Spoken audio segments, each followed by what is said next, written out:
हापुड़ जनपद के किसान दिवस पर आयोजित कृषक सम्मान कार्यक्रम में डीडी एग्रीकल्चर के द्वारा भारत भूषण गर्ग को सम्मानित किया गया तथा इस अवसर पर लोक भारती के प्रांत संयोजक व प्राकृतिक कृषक एडवोकेट भारत भूषण गर्ग ने अपने महत्वपूर्ण विचार भी प्रकट किए, जिन्हें हम आपके लिए लेकर आए हैं।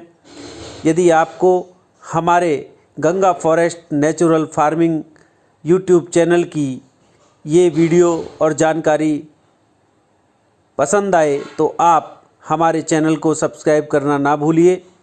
आपके लिए भारतीय प्राकृतिक कृषि पद्धति, जिसे उत्तर प्रदेश सरकार ने BPKP के नाम दिया है, आपके लिए इसकी महत्वपूर्ण चीज़ें लेकर आ रहे हैं कि खेती कैसे करें और भूमि में कार्बन का स्तर किस प्रकार से बढ़ाया जाए।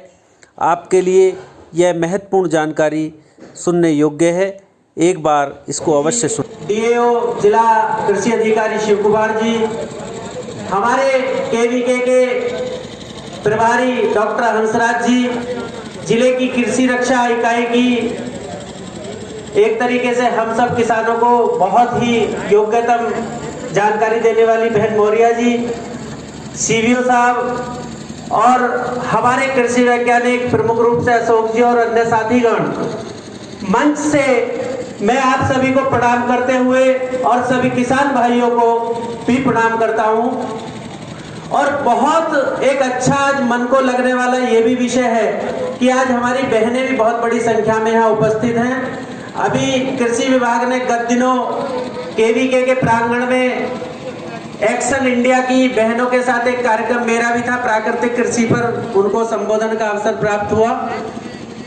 हम आज उस महापुरुष की जन्म जयंती मना रहे हैं कि जिसको किसानों से गौरव प्राप्त हुआ और किसान होने के कारण से उस व्यक्ति को प्रधानमंत्री बनने का अवसर भी प्राप्त हुआ।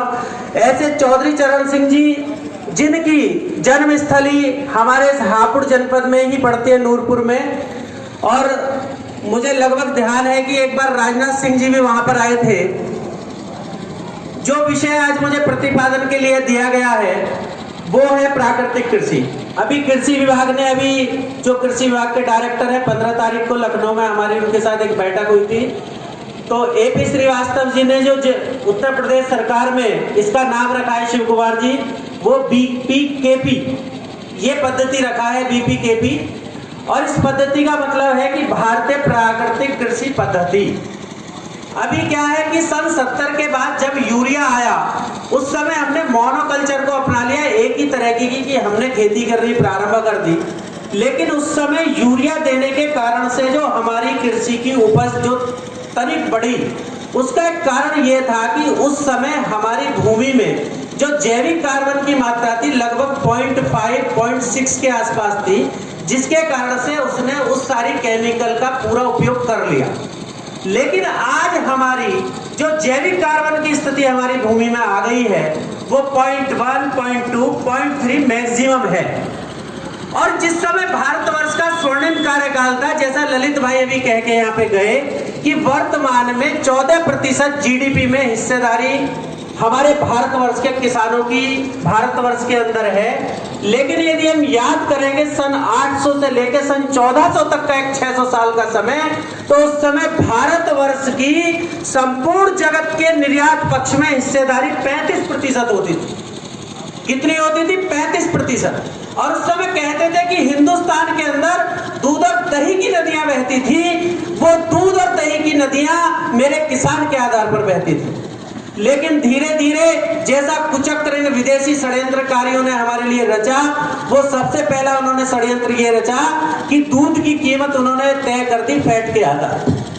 अब फैट के आधार पर जब तय करी तो गाय को निकाल के किसान ने बाहर खड़ा कर दिया और उसके स्थान पर गाय को कहते हैं जिसको हम, लेकिन वो गाय नहीं है, जिसको हम HF बोलते हैं या अमेरिकन बोलते हैं या भैंस बोलते हैं, उसके आधार पर दूध की कीमत तय हो गई। लेकिन मैं आपको बताना चाहूंगा कि प्योर इंडिया के नाम से पुणे की एक कंपनी जो गाय का दूध बेचती है, 230 रुपए लीटर बोतल बंद दूध उसका बिकता है। आप ये देखिए कि पैसे की जो परचेजिंग पावर है वो इस देश के गिने चुने लोगों के हाथ में है, लेकिन किसान की सारी उपज वहां तक पहुंच ही नहीं पाती। केमिकल इंडस्ट्री के कारण से हमारा गेहूं का निर्यात बंद हो गया, चावल का निर्यात बंद हो गया, जो गल्फ कंट्री को हमारा मैंगो जाता था वो मैंगो बंद हो गया। ये सारा का सारा जो हुआ है केमिकल इंडस्ट्री के आधार पे। मैं अपने यहाँ उपस्थित सभी किसान भाइयों से कहना चाहूंगा कि आप सब लोग जो खेती कर रहे हैं, मैं मना नहीं कर रहा कि अभी आप उस खेती को बंद कर दें, क्योंकि बहुत दिन की जो परंपराएं हैं बहुत दिन में ही समाप्त होती है। लेकिन आप अपने खेत में आज से ही जाकर इस जैविक कार्बन को बढ़ाने की मात्रा पे ध्यान देना शुरू कर दें। और यदि इसको बढ़ाने का कोई तरीका इस सृष्टि ने, इस प्रकृति ने हमको दिया है, तो वो केवल और केवल देसी गौवंश के आधार पे ही आप इसको कर सकते हैं। इसको करने के लिए आपको कुछ नहीं करना, केवल जीवामृत और घन जीवामृत, दो चीजों को आप याद कर लो। जीवामृत बनाना कोई भी कठिन काम नहीं है, कोई भी किसान इसको बना सकता है। इसका बहुत अच्छा तरीका है कि आप 1 एकड़ के लिए 1 ड्राम खरीद ले प्लास्टिक का। 1 एकड़ भूमि यदि आपके पास है तो 1 ड्राम में 180 लीटर पानी, 10 किलो देसी गाय का ताजा गोबर और 10 लीटर गौमूत्र, देसी का ही मतलब है। और यदि इसको नहीं मिल रहा किसी को, तो कृषि विभाग और पशुपालन विभाग की हमारी एक डेयरी है यही बाबूगढ़ में, आप 1 ड्राम वहां दे आओ कि भैया हमें गौमूत्र इकट्ठा करके दे देना। और सीडीओ साहब से मैं कहना चाहूंगा कि आप 1 ड्राम गौमूत्र का रेट तय करें कि जो 50 लीटर का गौमूत्र का हम ड्राम भर के देंगे, इसका इतना शुल्क है, एक उसकी अलग रसीद बनवा दो। जिन किसान भाइयों के पास अपनी गाय नहीं है, गौमूत्र को इकट्ठा करने का साधन नहीं है, यहाँ बाबूगढ़ वाली पशुशाला से वो लेके जा सकते हैं। सारी हरियाणवी नस्ल की वहां पे गाय है और इतनी सुंदर गौशाला है कि पिछले वर्ष आज ही के दिन मैं भी वहां से गाय, वहां पे उस दिन उसकी नीलामी थी, मैं लेके गया उसको और मुझे इतना लाभ उसका रहा कि उसका दूध मेरे को पीने को लेके आनंद भाई मिला। भाई परिवार में गाय पहले रहती थी, लेकिन जब से प्राकृतिक कृषि मैंने प्रारंभ करनी शुरू की तो सबसे जो पहला लाभ मिला कि मेरे बच्चों को देसी गाय का दूध मिलने लगा। तो 1 ड्राम में आपको क्या करना है, 180 लीटर, बताओ क्या बताया था मैंने, पानी और 10 लीटर गौमूत्र और 10 किलो देसी गाय का गोबर। अब इसमें 2 चीजें अलग से आपको और मिलानी है। एक आपको इसमें मिलाना है 1 किलो बेसन। अब बेसन जो मिलाना है, जितनी भी बादी वाली दालें हैं, जैसे उड़द है नहीं मिलाना, मटर है नहीं मिलाना, मूंगफली है नहीं मिलाना। इसके अलावा जो आपके पास भी कोई भी प्रकार का दलहन है, उस दलहन को छिलके सहित आप 1 किलो को पीसिए और एक थोड़ा सा पानी में उसको मिला के, क्योंकि वरना नीचे ड्राम में बैठ जाएगा, उसको उसमें मिला दीजिए। और 1 किलो उसमें आपको गुड़, यदि आपके पास गुड़ ना हो तो गन्ने का रस ले लें 4 लीटर, गन्ने का रस ना हो तो 5 किलो गन्ने की कोरी काट के गेर दो। यदि आपके पास उस समय का जो भी मौसमी फल आपके पास हो आपके खेत में, चाहे वो सड़ गया हो, चाहे उसमें कीड़े लग गए हो, 5 किलो वो आप उसमें गेर दें। और 1 मुट्ठी जीवाणु मिट्टी। 1 मुट्ठी जीवाणु मिट्टी से हास्य है कि जिस स्थान पे कभी भी हमने रासायनिक खाद का इस्तेमाल ना किया हो, किसी चौपाल पे, किसी मंदिर के प्रांगण में पीपल का पेड़ हो, बरगद का पेड़ हो, बिलगन का पेड़ हो, उसके नीचे की 1 मुट्ठी आप मिट्टी ले लें। यदि वो भी ना हो, जो हमारा पुराना डोला मेंढा ऊंचा वाला रहता है, उसकी थोड़ी सी मिट्टी उठाएं, उसमें से 1 मुट्ठी निकाल लें और उसको सबको उसमें मिला के उसको ऐसे स्थान पे रखना है जहां डायरेक्ट धूप ना लगे और डायरेक्ट उसमें पानी बरसात का ना गिरे। केवल इतना आपको उसका संज्ञान रखना है और सुबह और शाम 1-1 मिनट उसको क्लॉकवाइज दिशा में घुमाना है। यदि गर्मियों का समय है तो 24 से 48 घंटे में वो तैयार हो जाएगा, और यदि ये शीत ऋतु का समय चल रहा है तो 48 से लेकर 96 घंटे में वो हमारा तैयार हो जाता है और 25 दिन तक आप उसको लगा सकते हैं।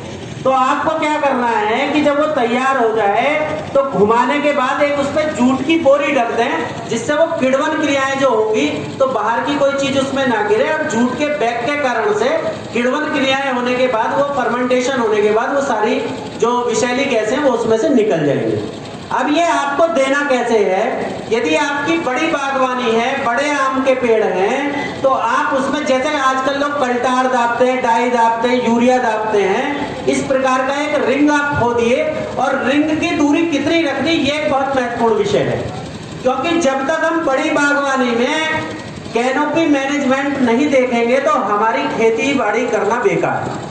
तो उसका कैनोपी मैनेजमेंट कहाँ से शुरू होता है, कहाँ खत्म होता है? बहुत आसान सा सूत्र है, जितना उस पेड़ का हमारा तना है, एक आप रस्सी लीजिए, उसको नाप लीजिए और उसके उस तने से 1.5 गुनी दूरी उसकी लेके वहां से और जहां तक उसकी फलक आती है, दिन के 12 बजे जहां धूप पड़ती है, वहां से लेके वहां तक का उसका कैनोपी मैनेजमेंट होता है। उस सारे हिस्से में पहली बार में 25 लीटर जीवामृत आप उसमें गेर दीजिए एक नाली खोद के, और उसको आच्छादन कर दीजिए, मल्चिंग कर दीजिए। जो भी आपके यहाँ, जैसे भाई साहब ने अभी कहा, कठपुतली वालों ने, अरविंद भाई साहब ने, कि आपको वो जलाना नहीं, तो मैं किसान को कहना चाहूंगा जलाने की जरूरत ही नहीं है। यदि आप उसको जला रहे हैं तो आप अपने जीवाणुओं को समाप्त कर रहे हैं। तो आपको वहां से वो उठाना, उसको वहां ढक दीजिए, और ढकने के बाद 15 दिन बाद फिर उस पर 10 लीटर गौमूत्र छिड़क दीजिए। तो ये तो बड़ी बागवानी का है। और यदि आप जैसे इस समय गेहूं है, या गेहूं के बाद में जो और अन्य आपने सब्जियां बोई हैं, इसके बाद में आलू बुआ हुआ होगा, सरसों बुई हुई होगी, तो जो पानी देना है तो उसके साथ हमको क्या करना कि जहां से पानी की नलकी जाती है वहीं एक छेद करके मटका हो, पुराना कोई मयूर जग हो, या कुछ भी नहीं तो उस ड्राम में जो हमने किया है, उस ड्राम में 6 इंच ऊपर एक होल करके और उसमें एक प्लास्टिक का पाइप लगा दो, आधा इंची का, और उसको उस नाली में ले जाके घेर दो, तो वो बूंद बूंद करके अपने हिसाब से वो जाता रहेगा और पूरे 1 एकड़ में लग जाएगा। अब उस ड्राम के अंदर थोड़ी गांठ बच जाएगी, जो हमने गोबर के रूप में घेरी, मिट्टी के रूप में घेरी, या गुड़ के रूप में घेरी, तो आपको क्या करना है, वो ड्राम समाप्त होने के बाद एक बार पुनः उसमें पानी भरना है और फिर उसमें यही प्रक्रिया को दोहराना है। तो एक बार की लागत हमारी 2 बार में काम में आ जाती है। आप देखेंगे कि इसको देने के बाद आपको किसी भी प्रकार का केमिकल देने की आवश्यकता ही नहीं है। और यदि आप दे भी रहे हैं तो मैं आपसे कहूंगा उसमें कमी जरूर आप कर दें, अपने भूमि का आप कार्बन स्तर बढ़ाएं। अभी सचान साहब के साथ बैठे थे डीडी साहब, तो उनका ये कहना था कि यदि हमारा 0.9 कार्बनिक स्तर भूमि में है तो ये बहुत उत्तम है। और गजेटियर ये कहता है शिव कुमार जी कि जिस समय भारतवर्ष का स्वर्णिम काल था, उस समय हमारी भूमि का कार्बन का स्तर 7 और 8 था। मतलब यदि आज उस कल्पना को हम करें तो मानेंगे कि जमीन में फसल फूक जाएगी, बचेगी तो नहीं, लेकिन उस समय था ये 7 और 8। लेकिन वो इसलिए था कि हम देसी तरीके से देसी बीजों को ही लगाते थे। अभी कृषि विभाग के पास बहुत सारी बड़ी मात्रा में देसी बीज आए हैं, और देसी बीज के नाम पर मत जाइए, देसी बीज हर वो बीज है जो हाइब्रिड नहीं है। तो इसलिए इन्होंने उनके अलग से नामकरण किए हैं। बहुत सारे लोगों ने, जैसे आप मलियाबाद में जाएंगे तो एक मुल्ला जी ने वहाँ पे एक आम के पेड़ पे 30-35 प्रकार के आम उगाए, तो उन्होंने उसको अपना नाम दिया है। मेरे टोले मेंढे पर कुछ पेड़ खड़े हुए थे, तो मैंने देखा उनका आम 1-1 किलो का था। तो डीएचओ साहब ने पिछली बार वो लखनऊ की प्रदर्शनी में भेजे, बोले इनके नाम क्या है। अब मन का भी बड़े बूढ़ों ने लगाए, मुझे तो नाम पता नहीं। मैंने अपने दोनों बेटों के नाम पे उनका नामकरण कर दिया, अथर्व 1 और यथार्थ 1, मगर इसके बाद जो मिलेंगे वो यथार्थ 2 और अथर्व 2 हो जाएंगे।